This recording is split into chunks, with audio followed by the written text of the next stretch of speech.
ఢిల్లీ ఎన్నికల్లో కేజ్రీవాల్ ఓ పక్కన నా స్థాయిోడు ఎవడు అని అడుగుతున్నాడు. నా స్థాయి ముఖ్యమంత్రి అభ్యర్థి ఎవడు, నా స్థాయి ప్రధానమంత్రి అభ్యర్థి ఎవడు అని అడుగుతున్నాడు. సరే, నువ్వు ఢిల్లీ ఎలక్షన్లు కదరా అబ్బాయి, నేను ప్రధానమంత్రి స్థాయితో ఎందుకు ఆలోచిస్తావు?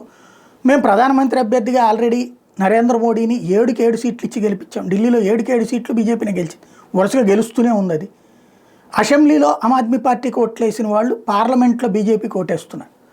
ఇప్పుడు ఆ ఓట్లు మళ్ళీ తన వైపుకి మళ్లించుకోవడం కోసం వేస్తున్నటువంటి ఎత్తుగడ ఏంటంటే కేజ్రీవాల్ నా స్థాయి వాడు ఎవడూ లేడు, దాన్ని అక్కడ ముస్లిం ఓట్ల మీద ప్రధానం కాన్సన్ట్రేట్ చేశాడు. ఈ మధ్యకాలంలో ముస్లింలు కాంగ్రెస్ వైపు మొగ్గు చూపుతున్నటువంటి వేళ కాంగ్రెస్ సల్మాన్ ఖుర్షీద్ని రంగంలోకి దించింది. రాహుల్ గాంధీ అంతర్జాతీయ నాయకుడయ్యాడు, రాహుల్ గాంధీని ప్రపంచమంతా గుర్తిస్తోంది. ఇలాంటి దశలో మన కమ్యూనిటీ అంతా అతనికి సహకరించాలా, అప్పుడు అంతర్జాతీయంగా గ్రిప్ వస్తుంది అన్నటువంటి కాన్సెప్ట్ని తెర మీదకి తీసుకురావడం ప్రారంభించాడు.